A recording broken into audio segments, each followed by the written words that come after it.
بسم اللہ الرحمن الرحیم۔ السلام علیکم معزز ناظرین گرامی، ایک دفعہ حضور پاک صلی اللہ علیہ وسلم صحابہ کی محفل میں جلوہ فرما تھے۔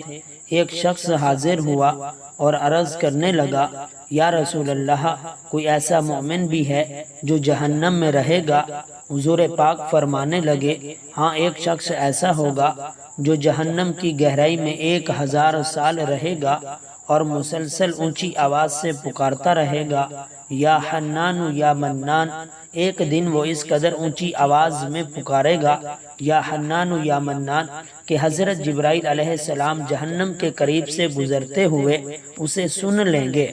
حضرت جبرائیل علیہ السلام حیران ہوں گے کہ یہ کیسی عجیب بات ہے کہ کوئی مسلسل یا حنان یا منان پکار رہا ہے۔ حضرت جبرائیل اللہ کے عرش کے سامنے حاضر ہوں گے اور سر سجدے میں رکھ کے خدا کی تسبیح بیان کریں گے۔ اللہ فرمائے گا، اے جبرائیل سر اٹھاؤ۔ جیسے ہی حضرت جبرائیل سر اٹھائیں گے، اللہ فرمائے گا، بتاؤ جبرائیل، کیا عجیب دیکھا ہے آج تم نے؟ حضرت جبرائیل عرض کریں گے، اے ہمارے رب، میں نے جہنم سے آتی ہوئی ایک آواز سنی جو کہ گہرے گڑھے سے لگ رہی تھی، کوئی پکار رہا تھا، یا حنان یا منان۔ اللہ فرمائے گا، جبرائیل، جہنم کے دروغہ مالک کے پاس جاؤ اور اس سے کہو کہ جو بندہ یا حنان یا منان کی صدا لگا رہا ہے اسے جہنم سے نکال کر تمہارے حوالے کر دے اور پھر تم اسے میرے پاس لے آؤ۔ حضرت جبرائیل علیہ السلام جہنم کے دروازے پر تشریف لے جائیں گے، دروازے پر دستک دیں گے، حضرت مالک باہر آئیں گے، حضرت جبرائیل انہیں اللہ کا امر سنائیں گے، حکم سن کر حضرت مالک جہنم کے اندر جائیں گے۔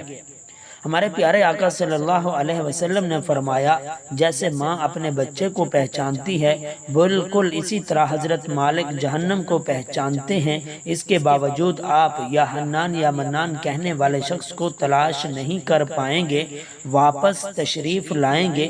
حضرت جبرائیل سے عرض کریں گے، اے جبرائیل، جہنم نے گہرا سانس لیا ہے، اس لیے کون سی چیز پتھر ہے، کون سی چیز لوہا اور کون انسان ہے، اس کی پہچان نہیں ہو رہی۔ حضرت جبرائیل پھر اللہ کی بارگاہ میں سجدہ کریں گے۔ اللہ پاک ارشاد فرمائے گا، اے جبرائیل سر اٹھاؤ، تم یا حنان یا منان کہنے والے کو کیوں نہیں لائے؟ جبرائیل عرض کریں گے، مولا، دروغہ جہنم حضرت مالک نے معذرت کی ہے، کہتے ہیں کہ جہنم نے سانس لی ہے جس کی وجہ سے پتھر، لوہا، انسانوں میں کوئی فرق نہیں رہا، سبھی جل کر کوئلہ بن چکے ہیں، کسی چیز کی پہچان نہیں ہو رہی۔ اللہ پاک فرمائے گا، جبرائیل مالک سے کہو، میرا بندہ جہنم کے فلاں گڑھے میں، فلاں کنویں میں ایسی حالت میں پڑا ہوا ہے۔ حضرت جبرائیل جہنم کا دروازے پر جائیں گے اور حضرت مالک کو یا حنان یا منان پکارنے والے کا پتہ بتائیں گے۔ حضرت مالک جہنم کے اندر جائیں گے اور دیکھیں گے کہ ایک شخص ہے، اس کے پاؤں اس کی پیشانی کے ساتھ اور ہاتھ گردن کے ساتھ بندھے ہوئے ہیں اور جہنم کے سانپ بچھو اس کے ساتھ لپٹے ہوئے ہیں۔ حضرت مالک اس کی زنجیریں توڑ دیں گے اور جہنم سے نکال کر حضرت جبرائیل علیہ السلام کے حوالے کریں گے۔ حضرت جبرائیل اسے عرش الہی کے سامنے لے کر حاضر ہوں گے، سر سجدے میں رکھیں گے۔ اللہ پاک فرمائے گا، اے جبرائیل سر اٹھاؤ۔ جبرائیل سر اٹھائیں گے۔ اب اللہ پاک اس بندے سے فرمائے گا، اے بندے، کیا میں نے تیری بہترین تخلیق نہیں کی؟ کیا میں نے تیری طرف رسول نہیں بھیجے تھے؟ کیا ان رسولوں نے تمہیں میری کتاب نہیں سنائی تھی؟ کیا میرے رسول نے تجھے نیکی کا حکم نہیں دیا تھا؟ تجھے برائی سے منع نہیں کیا گیا؟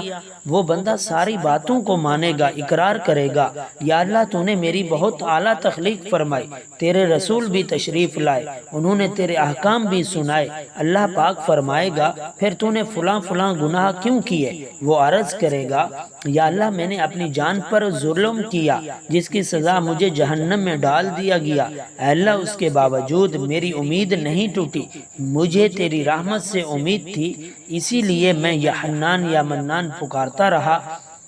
مولا، تو نے مجھے اپنے فضل سے جہنم سے نکالا، یا اللہ مجھ پر رحم فرما دے۔ اللہ پاک فرمائے گا، اے فرشتوں، گواہ ہو جاؤ، میں نے اس بندے پر رحم کیا اور اسے معاف کر دیا۔ آئیے دوستو، سب اپنا اپنا محاسبہ کرتے ہیں۔ کیا ہم جب خیبر کا قلعہ فتح ہوا تو ایک عورت مسلمانوں کی طرف آتی دکھائی دی اور لوگوں سے پوچھ رہی تھی کہ اللہ کے رسول کو بکری کے گوشت کا کون سا حصہ زیادہ پسند ہے۔ لوگوں نے اسے بتایا حضور صلی اللہ علیہ وسلم کو دستی کا گوشت پسند ہے۔ اس عورت کا نام زینب تھا۔ یہ مرحب کی بھتیجی اور سلام یہودی کی بیوی تھی۔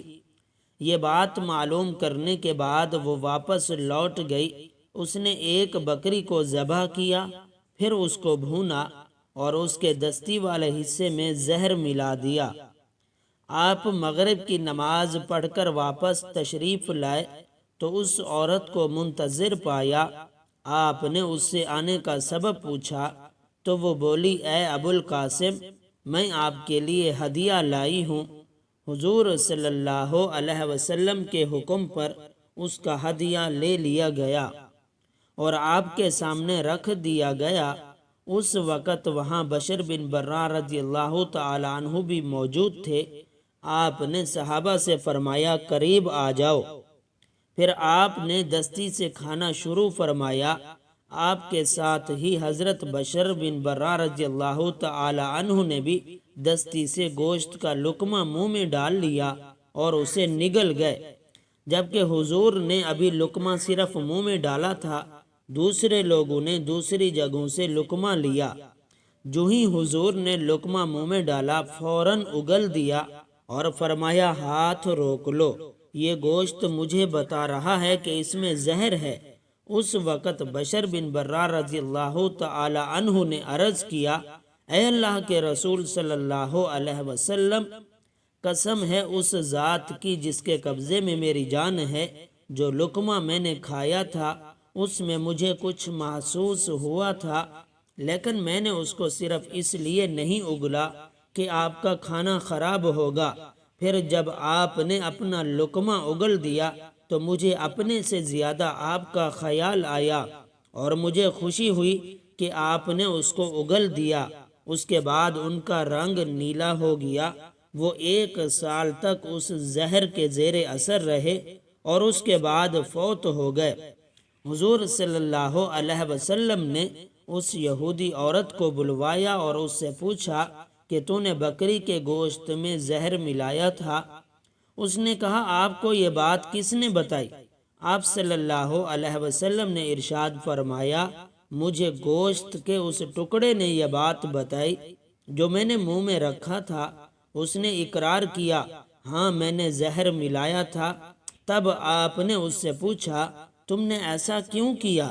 اس عورت نے کہا، آپ لوگوں نے خیبر کی جنگ میں میرے باپ، بھائی اور میرے شوہر کو قتل کیا اور میری قوم کو تباہ کیا، اس لیے میں نے سوچا اگر آپ صرف ایک بادشاہ ہیں تو زہر کے ذریعے ہمیں آپ سے نجات مل جائے گی، اور اگر آپ نبی ہیں تو آپ کو اس زہر کے پہلے ہی خبر ہو جائے گی۔